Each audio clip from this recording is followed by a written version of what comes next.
What is up, everybody? I'm Sean. And I'm Tom. And we're the Block Bros. Yeah.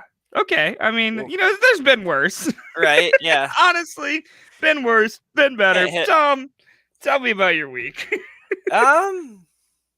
Well, most of my week wasn't that great, but my weekend, that was pretty awesome. So yeah, because me and you, we both went to Twin Cities Con, and that was that was the shit, Like, I don't know if there's any My Hero Academia fans out there, but I got to meet like 4 of the voice actors. I got to meet Bakugo, Todoroki, Yaoyorozu, and Aizawa, and it was pretty awesome. I'm my first case of starstruckness while I'm just standing in line for autographs. Like a guy just goes, "Oh, excuse me," and it's Phil Lamar. Like I'm like, oh, mother, hi Phil, like fucking goddamn Samurai Jack, like right there, like right in front of me. Hermes. Static Shock. Yeah, that's what I know him from. Oh, I love that show too, man. But yeah, that was a great weekend. Sean took a very awesome video of me that I am glad he did not put on TikTok because I could. Yet. Yeah. I'm not saying it won't happen. Check the Block Bros TikTok. Right? Yeah. Exactly. I was like, oh, I turn around and instantly there's a camera on me. I'm like, oh god. Okay, well, you didn't explain it though. He was looking at anime figures, and I started filming him, and he's like, "Which one should I get?"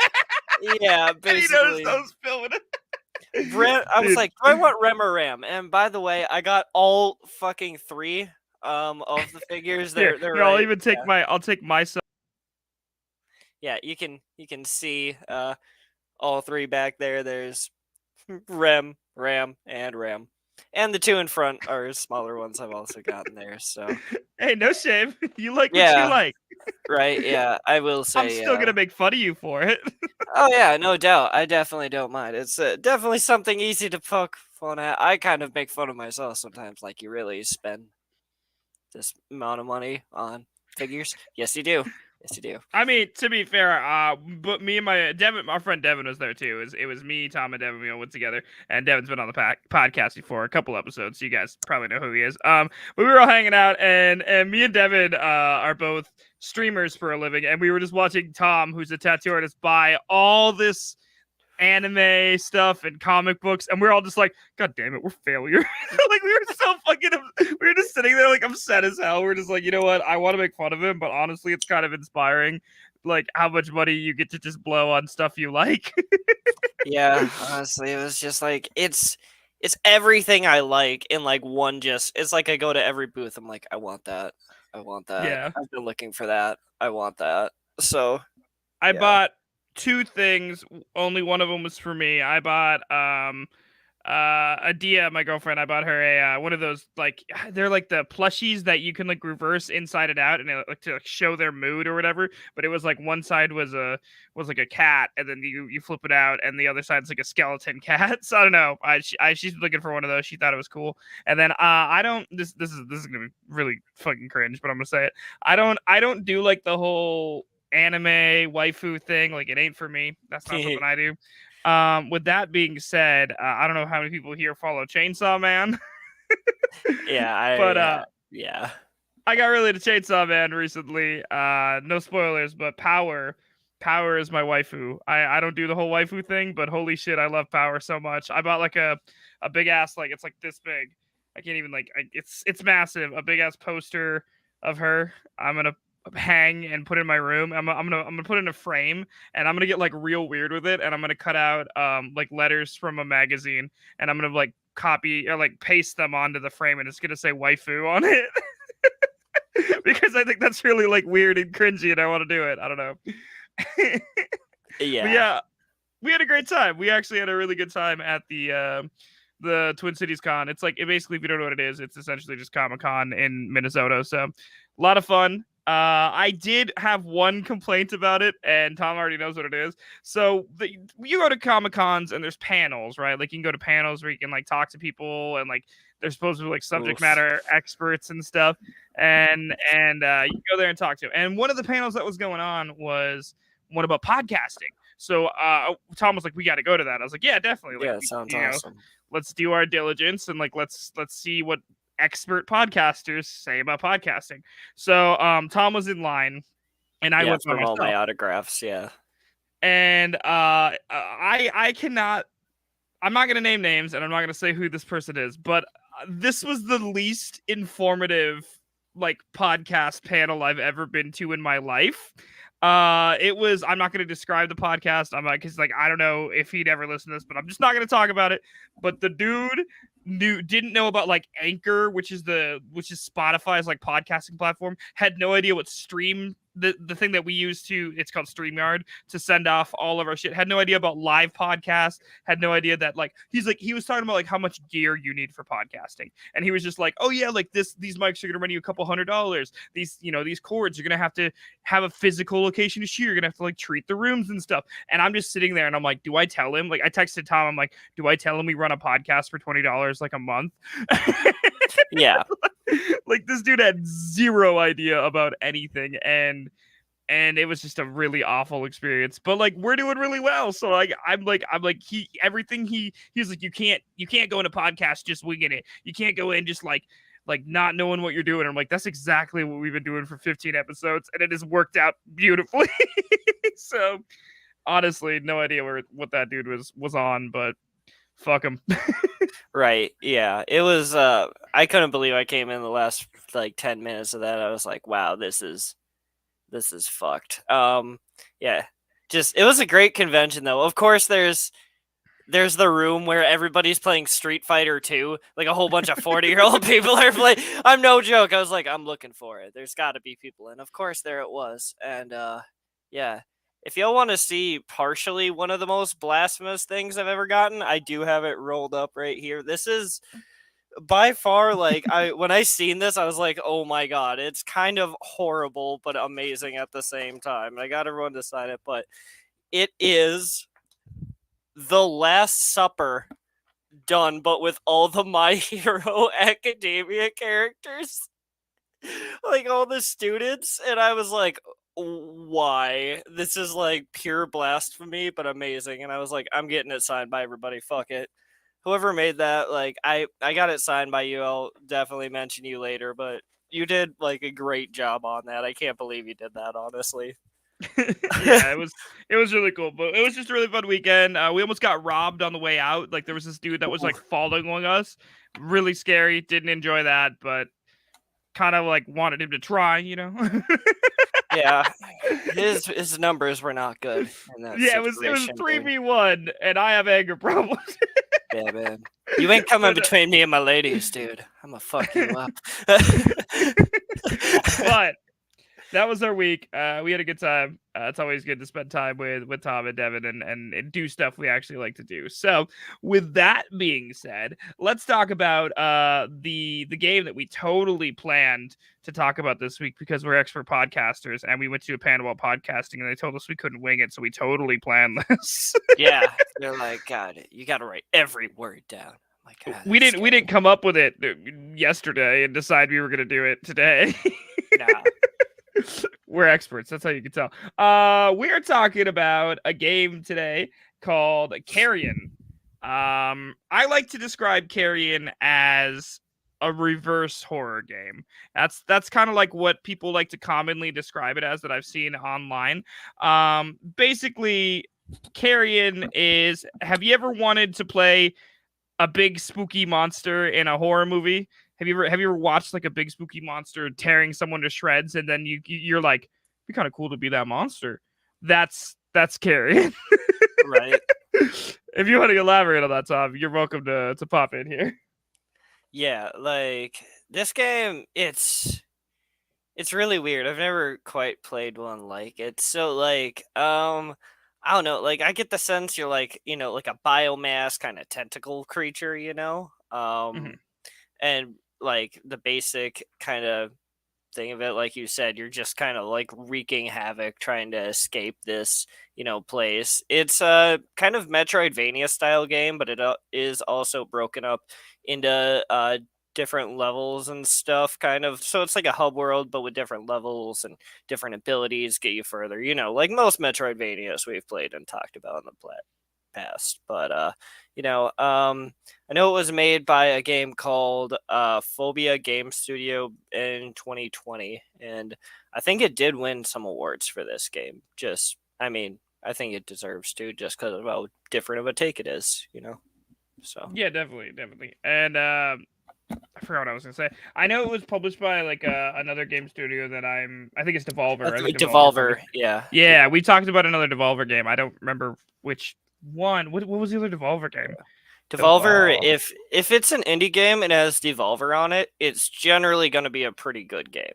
I'm not gonna lie. And yeah, in our experience, I think that's a pretty. Oh, they just made Call to Lamb. That was one thing that they made. Yeah, I think they did Gungeon too, unless I'm mistaken. They published that, maybe. I'm looking them up right now. To be honest with you, I totally don't But I remember. know they publish a lot of indie games and a lot of really good ones. Like they're definitely the They more did top Fall tier Guys. publisher. No Yeah. way that I had no idea about that. They've done a lot of games. God, I had Hmm. no idea about any of that. They did Gorn, my friend Pedro, Katana Zero. That was Yeah. one we talked about on the Yep. show. Yeah, they've done a lot of the Messenger. We talked about that as well. Or wait, did we? I don't remember. No, we talked about Katana Zero. We have not talked about the Messenger yet. That's something I do want to talk about. But no, yeah, they've done a lot of. Yeah, they did Enter the Gungeon as well too. Yeah, just a Right. lot of games we talked about on the show that the developer for this Devolver has published. So basically, what Tom said, if it has Devolver in the name, it's probably a pretty good game, honestly. Yeah, it's really impressive. Like I know we talk about a lot about game developers, but as far as publisher goes, it's really cool how much like Devolver reaches out. I mean, they generally, if you're getting hooked up with them, you're probably making a really good game. But I mean, like it's really impressive how many different game developers they've worked with. Yeah, there's a lot. Like I'm just looking at the list, and since like 2009 was the first game they developed, and they've made a lot. They've made a lot of different games. It seems like, and a lot of different like genres. But this isn't a whole thing about only a game publishing studio. Let's move on to the storyline of Carrion, and we'll get some graphics rolling up on this. Storyline. If you want to take it, Tom, I'll throw some graphics up. All right, sounds good. So, yeah, if you guys don't want to hear like this is like a 4 to 5 hour game, so if you don't want to hear the story, I definitely understand. Just like skip ahead, probably like a few minutes. It's not that big of one. But yeah, just skip ahead, probably like 3 to 5. So, um, there's no actual dialogue in this game, but there is like a little bit of story that actually fits it. It gets more defined the more you look up lower. But anyway, with that being said, um, so basically, you're an amorphous entity. Like you're a tentacle creature, a massive biomass, like, and you're just known as the monster. Um, Basically, you're locked away in a containment by Relith Science, and you're trying to escape there, like just trying to connect like everything they took from you because scientists have been like studying you and taking your genetic code and kind of locking it away. Um, and basically, upon like getting it, like you become even more wild and unstable. You start growing. You start getting more powerful. Like it just gets crazy. But like along with that, like along the way you basically will find some like glimpses of the past in like these machines. I think they're called like a material analyzer or something like that. I don't know. They use Mhm. like a lot of crazy science fiction terms, But Yeah. basically it reveals like that little bit of origin. So like you see like three scientists come upon like an egg sac, right? And the creature, it kills like the first two and it takes possession of the third. And you're trying to like escape where you came from, and then like the Relith science forces, they come in and they kill like the possessed scientists and capture you. So they lock you away in containment. And that's where it kind of starts like the game, from like that's like basically the start of the game, like after you've been contained for so long.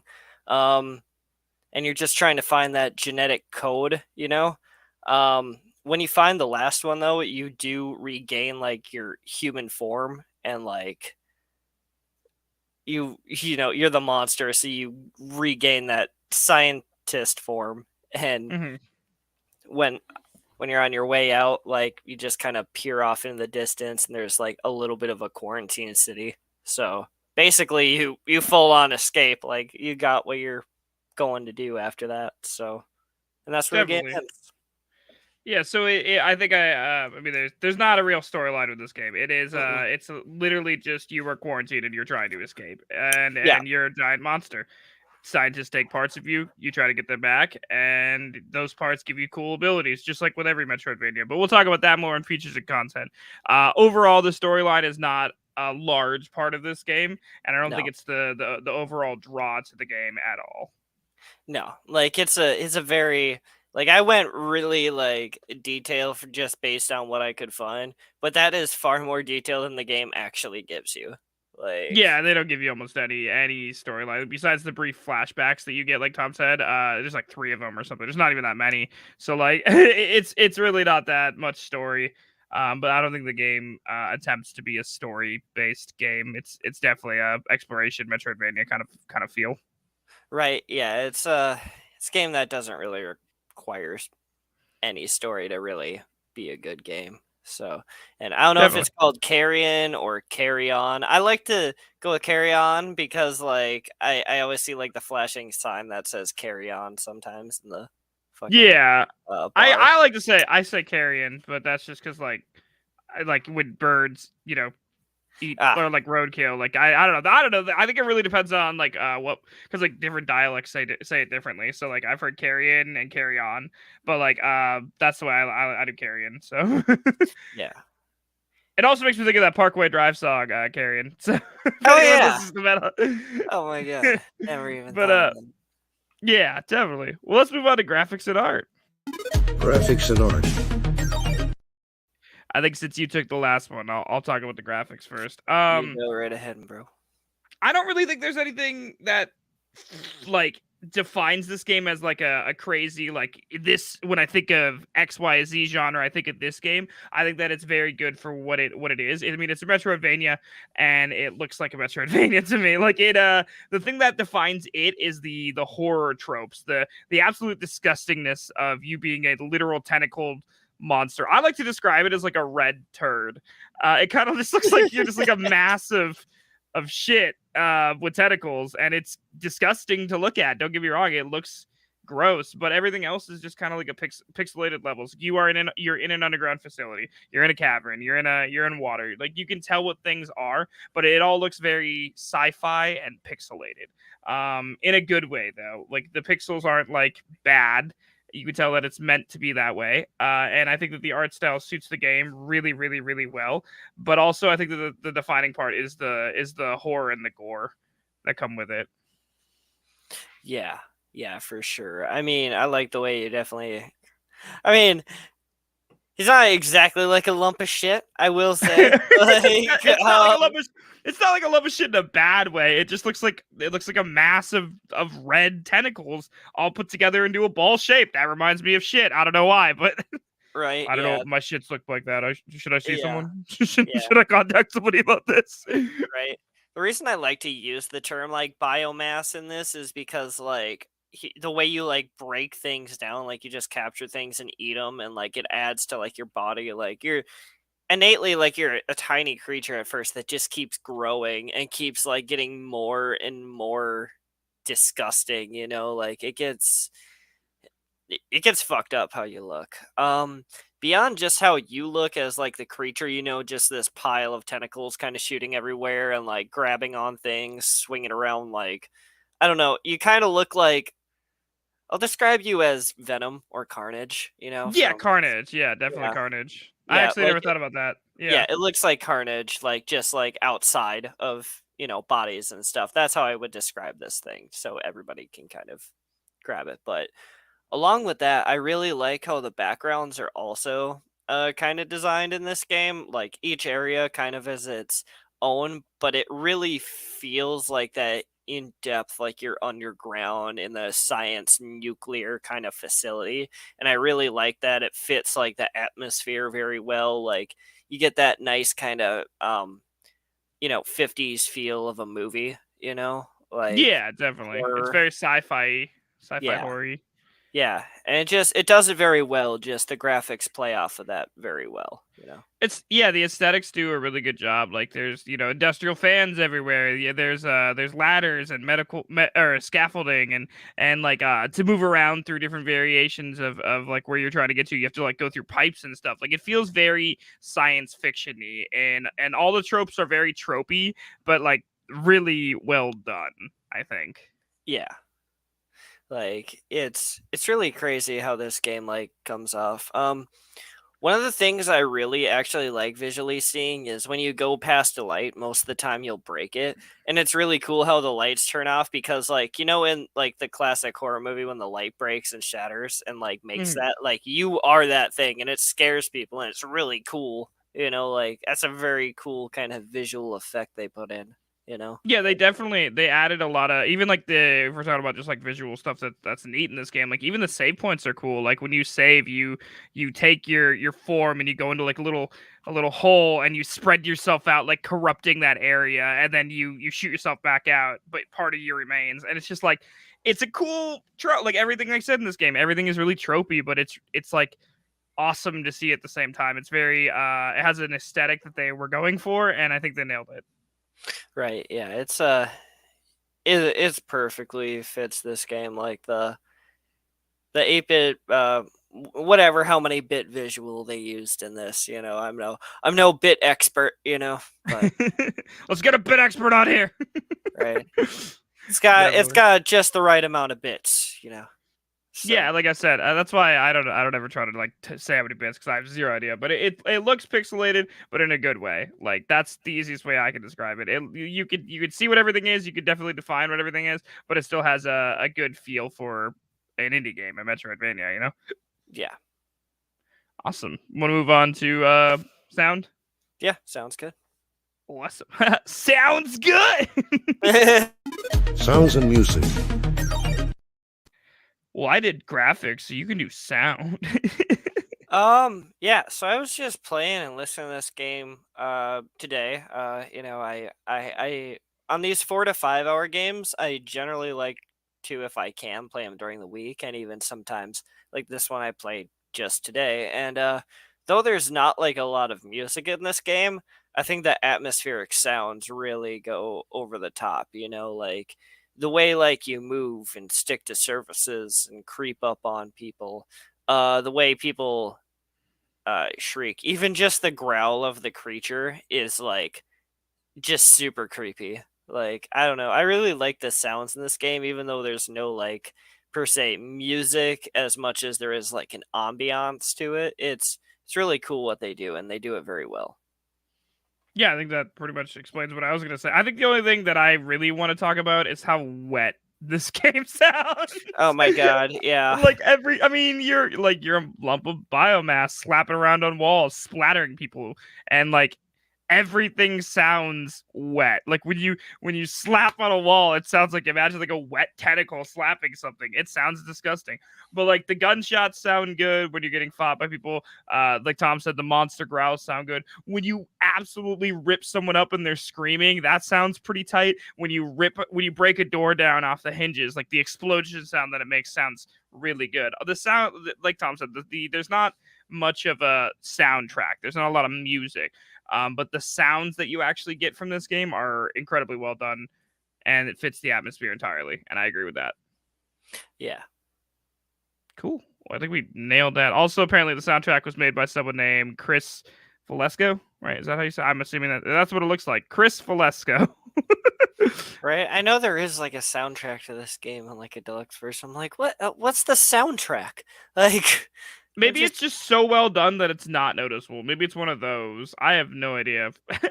But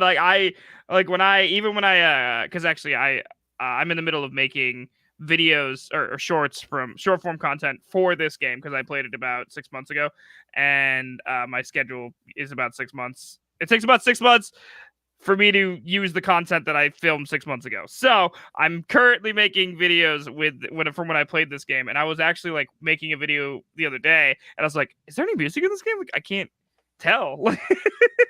So there must be, but I don't know if it's just so well defined that you just don't notice it, you know? Yeah, I mean, it could be, honestly. It's one of those games that's just, like, I think if there is, it really blends with the background.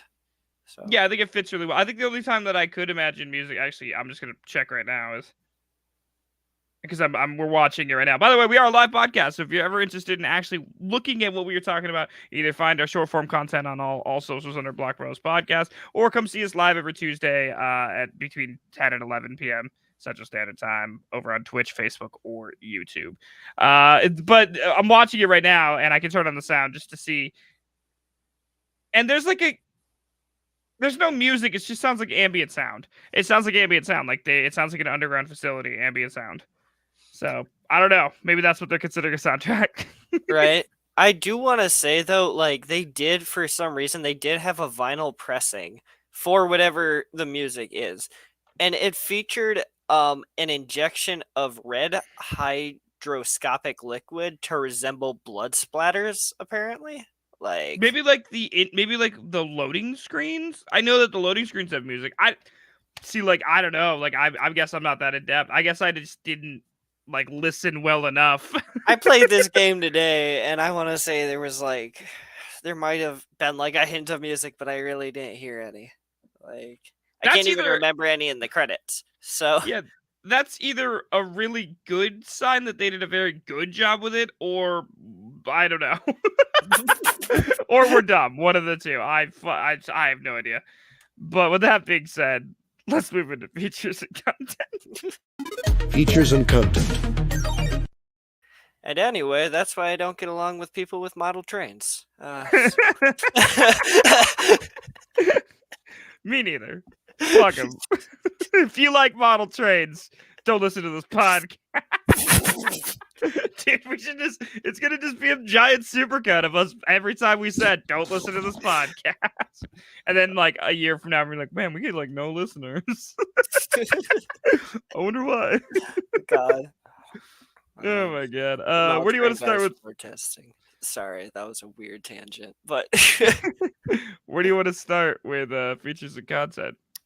Like I just want to talk a sec just about being like a biomass tentacle creature. I know we've kind of like talked about it, but I've never played a game where you're a thing like this, like you're a blob. You're a crazy ass fucking all over the place like 50s crazy ass creature. It's really fun just to like be able to traverse these levels like it. I've never played like a platformer quite like it, if you can call this game a platformer.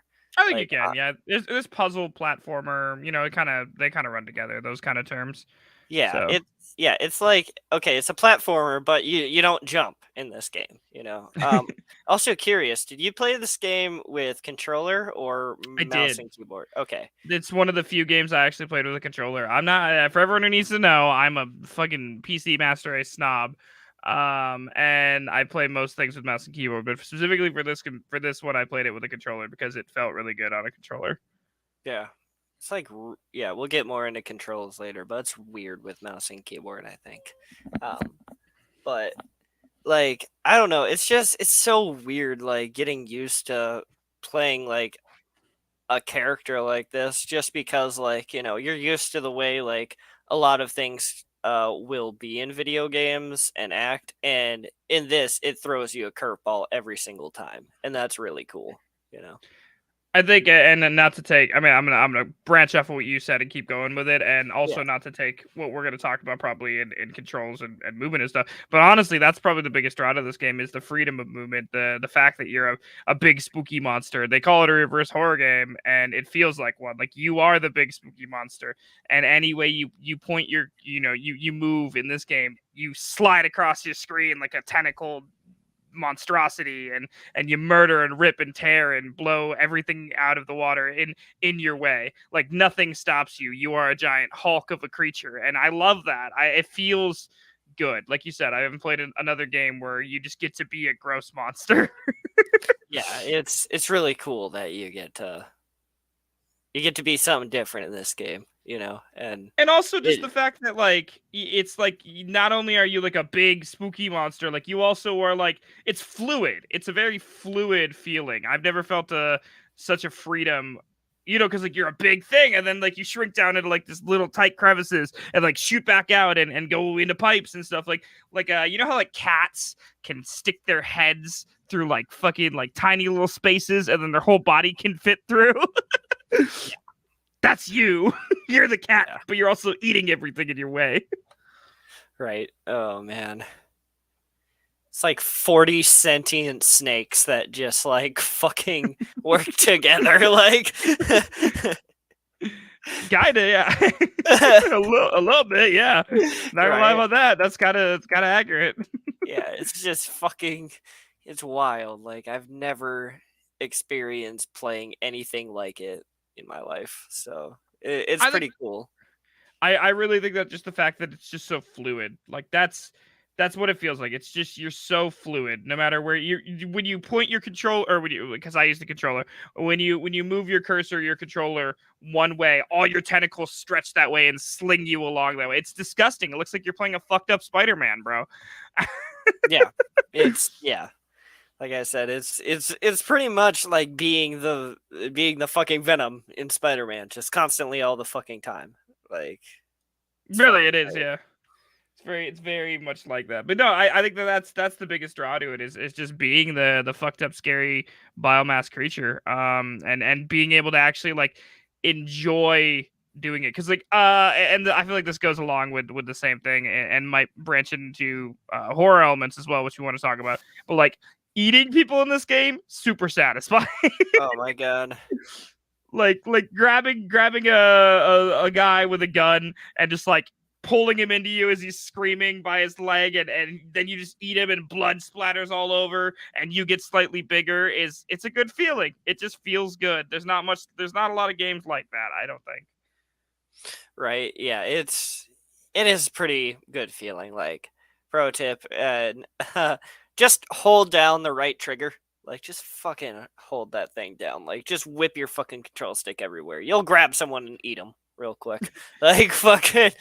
That's what I did when I was in danger. Like fuck, hold down right trigger, fucking grab someone, eat them real quick. Like And even if you don't even if you don't eat them, like you can also grab objects in your environment. You can grab people. You can throw things. It's super satisfying. Like picking up like a grate and throwing it at somebody as a tentacle monster. I can't even yeah, imagine how horrifying that'd be. That's some literal fucking like Cthulhu shit.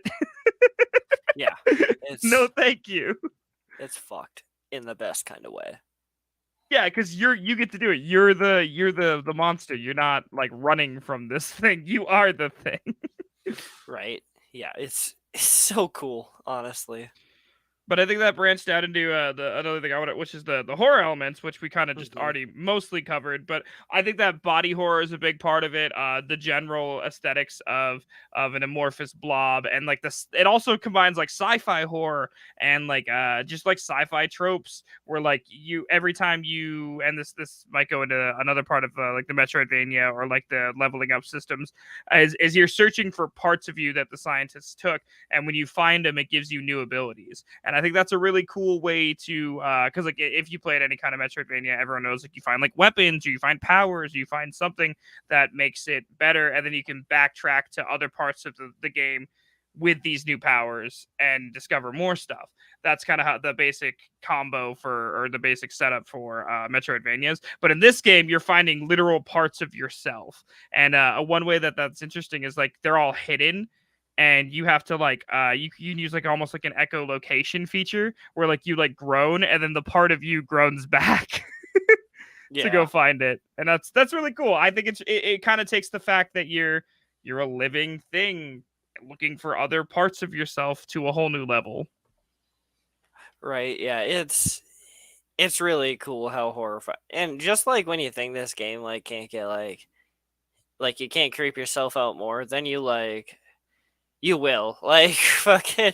There's a lot of fucked up shit like when you grow bigger, which you'll get into later too. But like the first time you do, it fucking freaked me out, dude. Like you're just like already like this crazy ass creature, and then you just fucking get huge, and everything just looks even fucking more gross and fucked up. Like, Yeah, I got to the point where I was like, I can't get like much bigger, and then you just keep getting bigger, and you're like, there is a limit. You do eventually get to a certain size where you stop, but it's a lot bigger than I think I realized, and that a lot of other people realized. I remember distinctly I was streaming the game, and I was talking about it with chat, and someone in chat was like really familiar with it, and they're like, I was like, oh my god, I can't get much bigger, and they're like, no, you do, like you get bigger. yeah, And I think that's an interesting part, is like it's that body horror, it's that sci-fi trope, like you're a disgusting mass, and it really plays that incredibly well. If this game does anything incredibly well, it's being a gross red carnage turd. yeah. Like honestly, like if you want a game where you're the most fucked up thing conceived, like yeah, here you go. You're that really really really creepy bukkake monster, okay? Like uh, I'm trying to think if there's another part of this game that I think is really important, is also the fact that we talked about how you find your upgrades into your abilities, they're different parts of you, but then along the same lines, there's there's other parts where you have to like get rid of, like, because in most games like this, they could just be like, oh, you keep growing bigger and bigger and stronger, but then there's something this game does differently, is there's puzzles in this game. There's always puzzles in Metroidvanias, but in this game, some of the puzzles require you to be smaller or to have a different form. So like you can go to like certain areas in the game and like get rid of part of yourself to become smaller, to have access to other abilities, which I think is a really interesting concept, because like in most horror games or reverse horror games, the object of it is to be the scariest, biggest thing possible. And in this, the only way to solve some of the puzzles or to get past some of the parts is to be smaller, or to have different abilities that you can only get by being smaller. yeah, it's a really cool like upgrade system because the more upgrades you get, only the more like trickier things become for you because it adds like a lot of different situations that you need each one in, you know. Like it's just really cool like just the upgrades you get for each form in this game. Like I will say like yeah, like the largest form in this game is like it's fucked and also really hard to control. But it's really cool just the upgrades in this game that you get, and like the way they not only work for combat but for puzzles, you know what I mean? Mhm. Like you said, you have to use some of your abilities in those certain situations, but not only that, like you can get through some combat situations like 3 times easier if you just take your time and look at the environment and realize what abilities you have. And that's like a really cool thing he thought of, you know. Definitely, yeah. Yeah. And I think that I mean this game in itself is not a complicated game. I mean there's puzzles, there's different abilities you get, and then there's combat. Like those are the three main things that you really it's exploration, combat, and puzzles. That's pretty much it. And you have to either use your environment or you have to use your abilities or you have to change your form. Like that's pretty much the whole game in three easy topics. You know what I mean? Yeah. Like it's got those classic Metroidvania elements just done in such a good, clean way and with such a different take on it, you know. Definitely. I totally agree that it's very unique. We can definitely both agree on that. And it combines key Metroidvania elements in a different way that I haven't seen ever. I think that it's unique. I don't think there's any other spooky monster Metroidvania that I know about where you get to actually play the monster and in such a grotesque fashion. Yeah. Definitely. My favorite ability in this game, like by far, was just being able to control people and then just shoot everyone in the fucking room. Like yeah, like you can for reference, you reach out with your tentacle and possess somebody, and then you get to control them. And I think that is a really cool feature. God damn. Do you think he referenced Futurama for that? Maybe. Yeah, like the tentacle monster. The tentacle. Dude, honestly, maybe. I think that I didn't really have like a favorite feature, like a favorite ability. I just enjoyed playing the whole thing. But I think that something I did enjoy was scaring people by fucking like growling when you're hiding in a corner and you growl and like the people react around you. I think that's really funny. I don't know why. yeah, the roars are definitely nice. Plus, they come in handy for distracting people and then just sneaking up behind them and just like ripping their head off, like eating them. Like definitely. But I don't think. I mean, there's not really a lot else to talk about. It's pretty a simple game. Like it's a Metroidvania where you're a spooky monster. You're trying to get out of an underground secret laboratory. Like, yeah, like my God, it's crazy. Like I really love the abilities you get in this game, though. Like I said, like how they are part of you. Like we were talking about, like before, like knowing that you had all these abilities. Like, oh my God, like. Aren't you glad that at the end of this you're getting out in the real world and you're just gonna like go fuck up humanity, like definitely. I think that and I don't know if I don't really have I don't want to put this in least favorite or favorite, but I do want to say that I think that the combat is really good and it's really fun, but there are certain things in this game that are lacking, and I feel like that's a really important thing to not for me anyways. I really want to touch on it, and this will come up again when we talk about least favorite, but it's really important to me that people know that exploration in this game I didn't think was awesome. Like exploration if you think about games where exploration is awesome, you think about Dead Cells, you think about Hollow Knight, you think about the heavy hitters where like secrets it's really it's really fun to go back and play another level because you're like, oh, I got this new ability. And in this game, I think it wants you to do that, and it has the dynamic where like, yeah, I got this new ability, I can go back in and like be smaller now and go find out what that tunnel was for, and you go back and you're smaller and the tunnel was just a shortcut to get where you already were. Like it really it didn't make a lot of sense, and most of the stuff was like that for me, where like the backtracking didn't feel necessarily worth it in almost any context. And the parts where the exploration was like part of there's no map was my least favorite part. I'm going to shit on this for a whole minute. There is no map. There is no map, and that pissed me the fuck off. I hated it. It's so hard to know where the hell you are, like, sometimes. Like, especially in the hub world, you get turned around, like, once, and you're like, where the fuck am I? Like, yeah, and I've seen this in other reviews, too, so it's not just me, like, complaining about it. Like, I know for a fact that other people feel the same, is that there's a really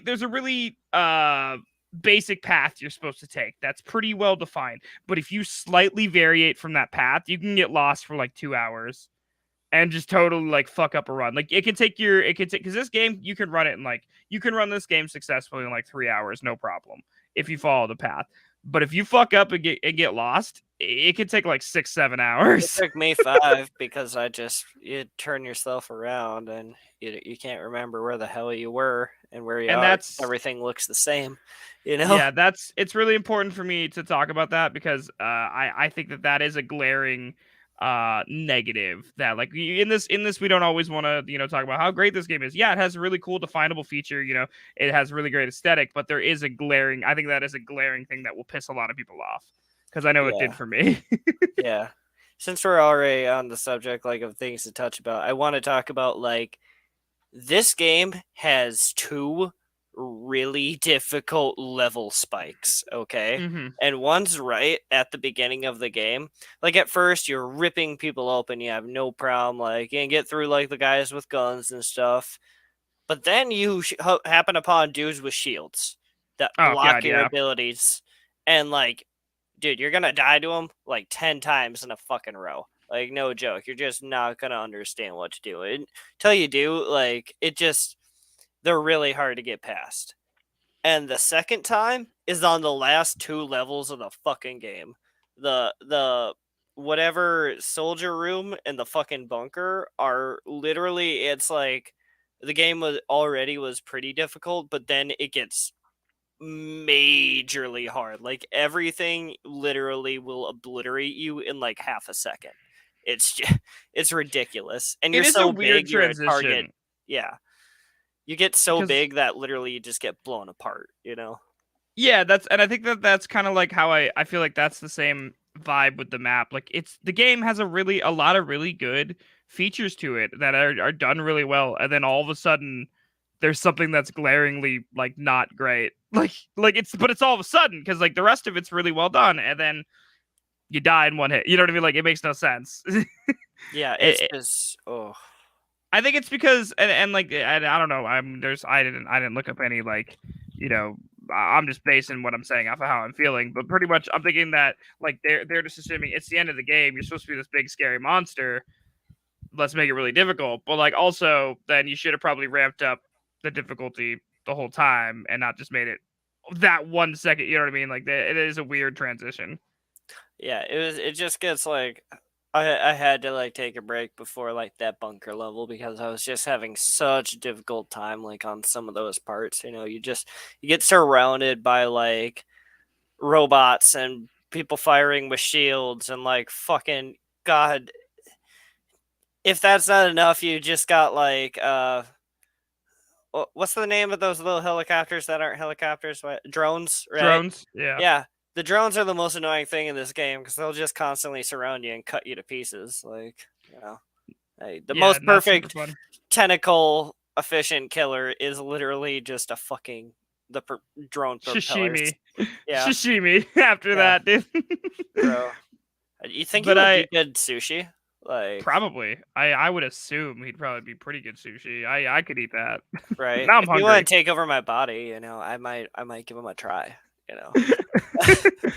I think that another thing and I think that and this is actually I literally made a TikTok about it the other day. It was me playing this game and me suddenly getting set on fire for the first time.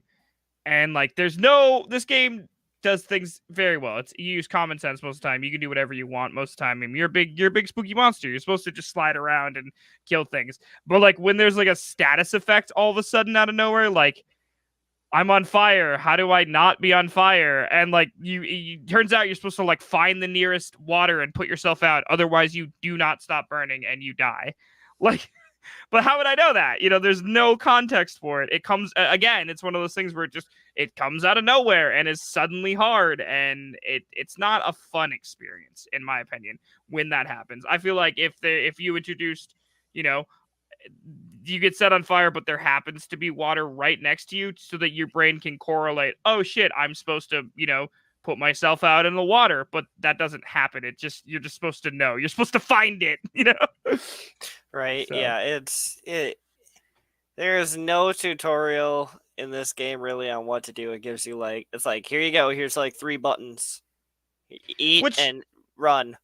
Go. Which I appreciate. Like I'm not mad about it. It's just like it is a weird it feels half baked a little bit in that context. Is that like, okay, like I understand what you're going for, it makes sense and it's common sense, but at the same time, stop. Yeah. You know, it's like the doom meter in World of Horror. Right. Just like tell me about it real quick, you know, like don't just let me figure it out on my own. But especially if it kills you instantly, and it's not even like, even if you die in this game, it's not even like it sets you back crazy far, you know, there's checkpoints, but like it's kind of hard to die for one, and for two, like it's not that big of a deal when you do, so it's just annoying. Yeah. Occasionally, like, it will set you back a bit. Those later levels are a bitch sometimes. Yeah, But that's another the checkpoints on the later levels are, if you fucking die, you go way back. it's just kind of ridiculous. So, and you can just die so quickly sometimes. Like, but other than that, like, those are just a few, like, gripes, you know? Like, if anything. Yeah, we gotta hit him. I mean, we can't just you know, just skate past glaring things. That I think the map is the major one for me. Yeah, I mean, it's the hub world that I get lost in so easy. Like, I'm like, okay, where the hell am I supposed to go? Like, especially like after I even finish like the last level, I had no idea where the hell to go. I had to look up where the fuck to go. I was like, okay, I don't where am I going to finish the game? So, Yeah, I think that they combined a lot of concepts when they could have just been like, hey, like we either have a hub world with a map, or we have like a pretty straightforward path you're supposed to take that has like little secrets in it, but like it's not like the backtracking wouldn't be difficult if there was a map. Like if there was a map, backtracking in this game super easy. The hub world wouldn't even matter. But the fact you don't have a map, kind of wild. It makes you think like, how did monsters ever find their way around in all those horror movies, bro? right? Yeah. God damn. Bro, You I'd be getting lost all the see a time. tentacle monster with a fucking map, like, He's just like, oh, excuse me, how do I get to San Francisco? But that, you know, that's the biggest gripe, is not having a map. I think fully. right? Yeah, it is definitely a good one to have for it. So, Awesome. Well, let's talk about controls. I don't want to beat a dead horse or a dead monster, I guess. Movement and controls. The easiest way to describe this is play it with a controller. I made the mistake of trying it with a without a controller at first and switching to a controller immediately afterwards, and it was infinitely better. I don't even know. I don't even remember. I don't even remember how to describe how bad it was with a mouse and keyboard. Just play with a controller, and it'll feel like a really great game. yeah, like the most okay, so you get in this game and if you try it with the keyboard, right? You figure, "Oh, WASD move around." Nope, it is left click and drag to move along with right click to like aim and like various buttons for abilities, which makes it very counterintuitive to how you've ever played any game. So yeah, just play with a controller and even then you're going to have like I think a hard time getting used to this game. Like for what I love about this game is the originality of the controls fits the character very well, right? Like that is exactly the movement I feel like this character would have, which is amazing. But Oh, sorry. You go. I was going to say but holy shit, does this game feel like you are sliding around on ice all over the goddamn place half of the time. Like Yeah, I think that I think I love the movement in this game with a controller, because it feels like you point a direction you want to go and your character gets you there. Like you don't get to you have like the ability to control your one of your tentacles individually, but if you're just trying to move somewhere, your tentacles just kind of sling you that way, like literally like Spider-Man or Venom or Carnage or any of that. Like you were just getting slung places by your own mass throwing you that way. And I think it's super interesting and super unique, and I really love the movement of this game, and I think it's the biggest draw because like it is so much fun to slide your way through an underground facility eating people along the way. Like was my one of my favorite parts of this game, honestly. yeah, like it's very unlike anything you've ever I think played control wise. Like it's like I said, it takes a while just to get used to because you've never quite played anything like it, you know. The reason I said I was slipping all over the place half the time is like it just sometimes you just, especially when you get huge in this game, like I will say, like I feel like it gets a lot harder to control. I mean, with all due diligence, you're a giant mass by the end of the game, trying to just squeeze through tiny ass tunnels, just trying to get directly in there isn't ever gonna go as planned, you know. But Yeah, definitely. You're slinging your way through, and you're too big at some points. right, yeah, it's just it's you can never sit still in this game though, if that makes any sense. Like you are constantly moving. Like you have no choice. My left thumb kind of hurts because you're constantly just literally doing this the entire fucking game without putting your fucking left thumb ever at rest, you know? Yeah, you just it's a very movement based game. Yeah. There's no really sitting still, like Tom was just saying. Like you're always gonna be moving, you're always gonna be doing something, you're gonna be trying to get away from something, trying to get to somewhere, trying to find something. So like you're not gonna be standing still. There's no dialogue to worry about. It's just action. But at the same time, the exploration isn't the best in my opinion. So like yeah, when you're having combat, it's super exciting and super fluid. But then when it's just like you trying to get somewhere, it might not be as exciting for some people. Yeah. It's yeah. For what it does though, control wise, I've never seen anything like it. I just say like maybe if I could control myself a bit more sometimes, like it might be a bit better. But I get why it's so slippery, you know? Yeah, I mean, look at how wet you look. Yeah. You gotta be slippery, bro. Awesome. Well, let's move into closing thoughts. Closing thoughts.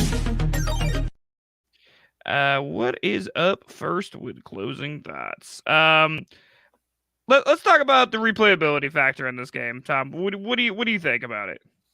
Not the highest to me, honestly. Like, I mean, there's not really any additional endings you're gonna get.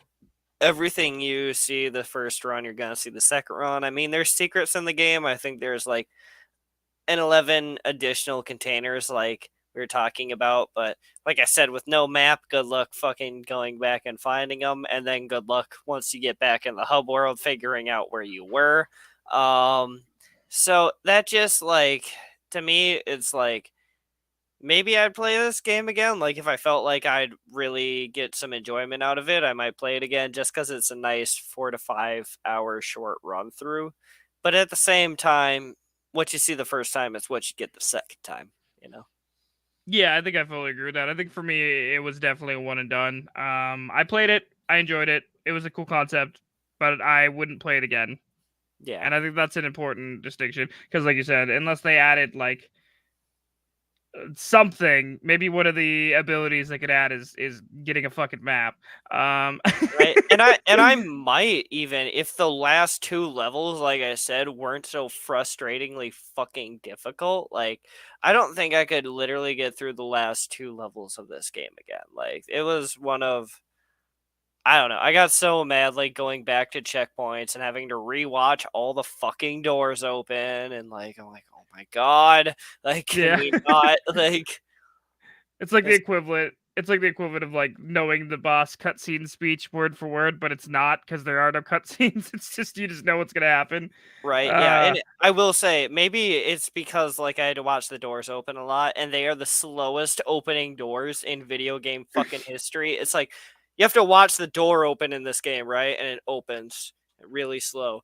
And then another door inside of the fucking door has to open really slow again. And then you can pass through the door. I'm like, great. Take your Why do you fucking have to do that time. twice? Like fucking just open the door. Like Stop at the door. I chimed in.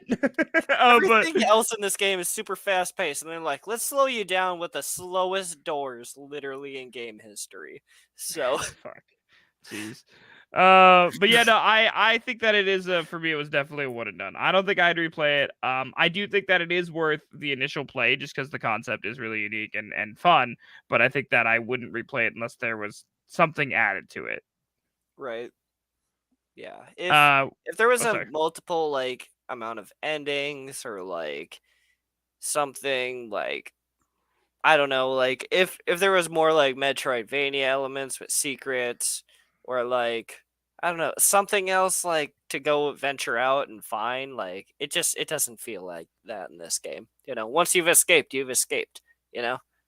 Yeah, but I don't think it needs. I mean, not every game needs replayability, but I think that it Yeah. is important since they do classify it, or like I don't know if they technically classify it as whatever it is. I think that a lot of people classify it as Metroidvania, and in my opinion, most Metroidvanias have a lot of replayability, and this one just doesn't fit that for me. I liked the initial concept. I had a lot of fun with it.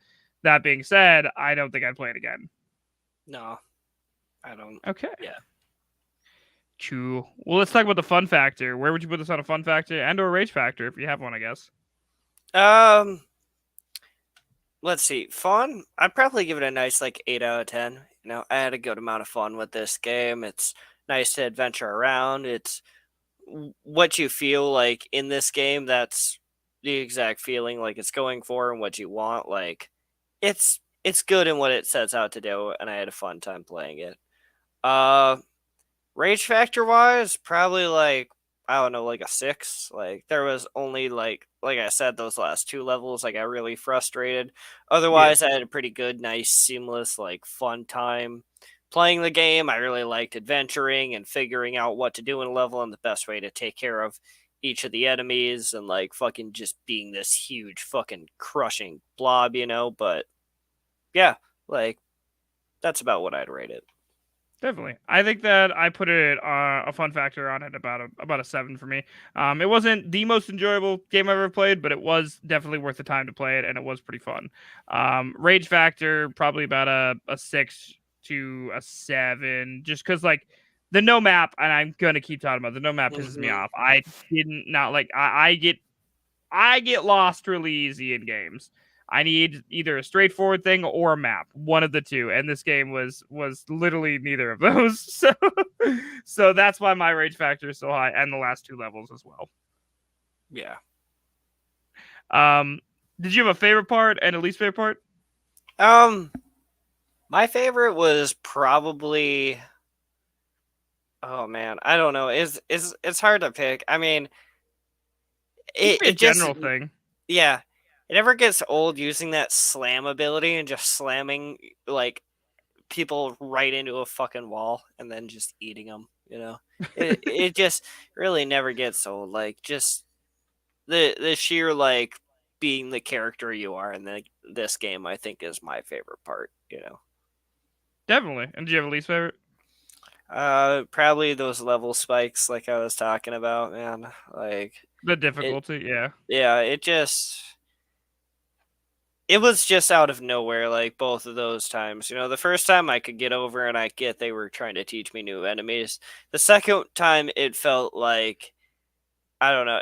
It felt like it just literally was like, oh, every enemy, we're gonna multiply them by 6 and throw them all at you in this tiny ass room that you have no chance of dodging anything in. It's like great. Oh, and also here's some mech suits coming at you hot. Thank you. I love it. I agree with that. Yeah, I think my favorite is a really specific thing. I love the atmosphere. I love the reason that this game, or the way that this game doesn't take itself too seriously. I love that part of it. And one thing that I do want to say, this is a very specific moment that happened to me in game, and I actually just made a TikTok about it, so you can go look at it. It was like literally the other day. I was just like playing the game, exploring. I killed somebody, and then in the back, like this actually speaks to the background of the game too. There was just like a TV on in the background, and I was just like, I murdered everybody in the room, and I was like, they're watching the news. Fuck the news. I don't want to watch the news. And I took my tentacle, like reached up, and I tried to like click the TV to see what happened. And you actually changed the channel on the TV. Oh yeah. And I like lost my shit. I thought it was the funniest thing because it's like, and like when I posted that on TikTok, somebody who had clearly played this game as well was like, "Oh my god, I never even thought about like trying to change the channel. Like, why is that even a thing?" And I was like, I don't know, but I'm glad that they have it. And that kind of, I think that really speaks to the thought process of like, the little tiny things in this game are super cool, and the atmosphere in the game is super cool. Like that matters and that's interesting to me. I just thought I'd share that. That's definitely my favorite is the atmosphere and the way that the game doesn't take itself too seriously. You're just a giant blob monster eating people at the end of the day. There's no story. You're just eating people. Right, yeah. Trying to escape, trying to get your parts back, and then go out in the world. And probably just make the world into one giant biomass, I mean, Isn't that every monster's dream, honestly? And yeah, then least favorite part, I'm not gonna beat a dead horse. No map. No map. That's it. I'm no not gonna map. talk anymore about it. Just no map. It sucked. I hated it for that. Yeah. Is there any games that this game reminds you of by chance? Hard to pick, honestly. Like I tried looking for some and fuck, I have no idea what I can compare this game to. It's like a Metroidvania, right? But it's not, at the same time. It's just a really cool experience. I think it's like a really nice hybrid of that Metroidvania feel on a more basic scale. And then they just took a really cool idea and ran with it. Yeah, I think that it's really hard to say that there's any games specifically like that. Like in other games, we can, or in other reviews or whatever we do on this podcast. I don't even know if these are reviews. In other us talking about games, it's a lot easier for us to draw correlations to similar games. With this one, it does have a lot of unique things going on with it. So I think that the easiest way that I can describe it is aesthetically, it reminds me of like Scorn or like Amnesia Rebirth or just anything that you can think of where like a gross biomass exists. It reminds me of that aesthetically. Gameplay wise, it reminds me of most Metroidvanias. That's the easiest way I can describe it. There's no one specific game that speaks to me as a correlation, but there are games that are similar in ass or in a what am I trying to say? In how they look Yeah, and how they're played, but no specific game that is like this one, which I think makes it relatively unique, honestly. I think so too. It really set out for a good goal, clear in mind, and it achieved it. It just had some flaws along the way. Yeah, it's not gonna be perfect on its initial run through, but I think that it really it does have a place in the fact that it is incredibly unique in its concepts. Yeah. Awesome. How much would you recommend the game, and who would you recommend it to? Um, Probably recommend this game like a nice um um honestly I want to give this game like a nice 8, right? But I cannot. It's weird to say this, and I'm not usually one to say this, but I gotta give it a 7 because I can't find this game for under $20 anywhere. And to me, just for the experience it gives you versus like you can get Hollow Knight for $20. You know what I'm saying? It's Yeah, just I can't. If this was like a $10 game, perfect. But it just for an indie game to ask like that amount of money, you better be like one of the more top tier indie games. You know what I mean? And this like I definitely would give this like a recommendation. Like you should play this game, but like at that price point, it's weird. It falls a little bit short than those top tier ones you're used to at that price, if that makes sense. And wait for it to that's go on not sale. something I normally, bring up or talk about, but No, that's a really solid point, and you're right. You normally would not say that. That's not something that I think I've ever heard you say, even outside of the podcast. So right, that yeah, is a very solid point that you're making. That it is it's a really good game, and it's got a really unique conceptualization, and it's fun. But for $20, you can get Hollow Knight. That solid. Honestly, straight up, that's just a really good concept to think of. yeah. You're gonna get 80 hours minimum out of Hollow Knight on like a run, and then you're gonna want to do different runs and like complete things and get different endings. This game you play it once and you're done with it. That's all I'm saying. Like I would Unless definitely recommend this game though for a playthrough. Definitely, and I think I'm gonna fully agree with you on that one. I don't think it's fully right for us to compare it to Hollow Knight. It's hard to not though for the Yeah. price point. Yeah. But I think that for people who like this kind of aesthetic, the sci-fi, the body horror, the being the monster kind of aesthetic, this is a very unique title. So I think that maybe they could get replayability out of it. I don't want to judge people and say they couldn't. I personally can't. I think that one and done for me, 100%. Same. But for people who could have replayability out of it, I definitely could recommend this. I'd give it like a 7 for people who want to play it, and I think that everyone should try playing it. Maybe wait till it goes on sale and pick it up, or to be honest with you, I'm gonna self promote really quick. If you want to pick it up for cheaper, we have a link in our bio that's not only supports the show, but I think it's under $20. At least for the Switch version, I think it's like $16. So if you have a Switch and you want to pick this up for under $20, go through the link in the bio, or if you want to get it for 20, I think it's for 20 in our bio as well. But I agree with you fully that the fact that it is $20 and there's a lot better indie game, quote unquote better indie games for under $20. Yeah. I won't say like, because this isn't like a bad indie game by any means. No, it's really just good. like you can get like a more worthwhile experience for that amount of money. And this is a game like the experience it delivers is still quality and is still worth like playing. So don't let that demean you in any way from playing this game. I think that it's a really unique experience. I don't think that there's anything wrong with it. I just think that both of us only got one playthrough out of it, so we're just a little wary of, because usually when we recommend a game, I feel like on Block Bros, like we when we recommend a game, we truly are like, yeah, like you can play it multiple times, and we both have. With this, we both only played it once and said that we'd only play it once, which is another first, I think, as well. Yeah. Awesome. Well, I think that basically covers everything, unless you have something you want to add.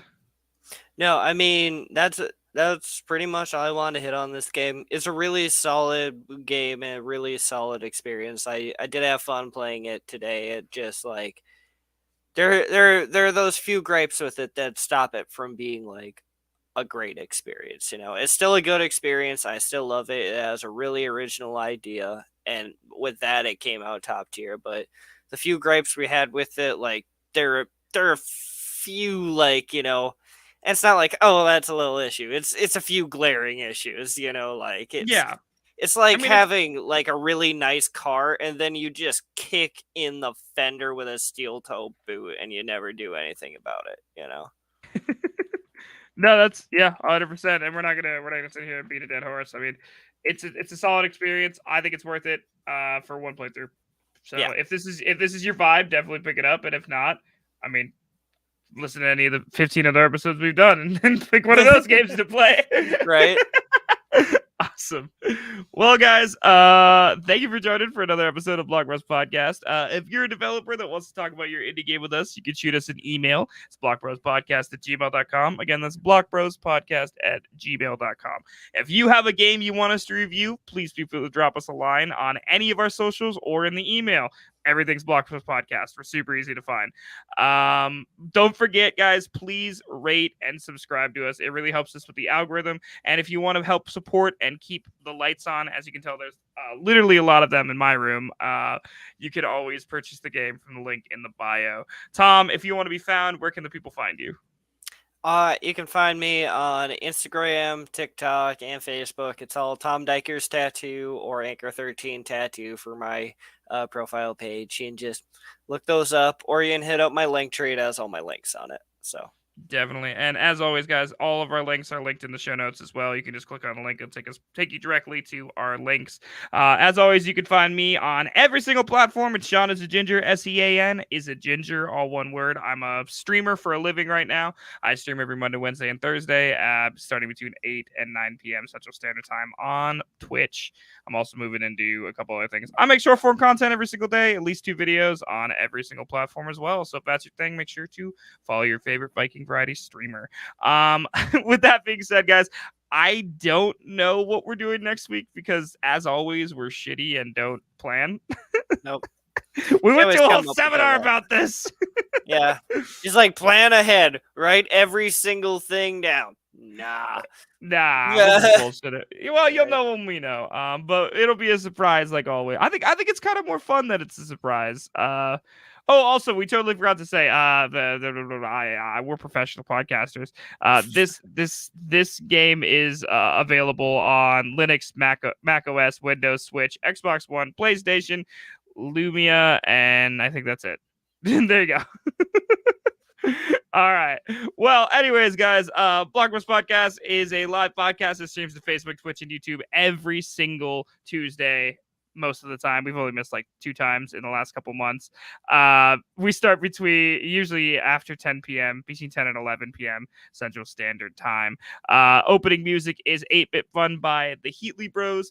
And as always, guys, Block Bros Podcast is a Lost Cause media production. We will catch you next week. Have a good night. Bye. Bye. Lost Cause Media.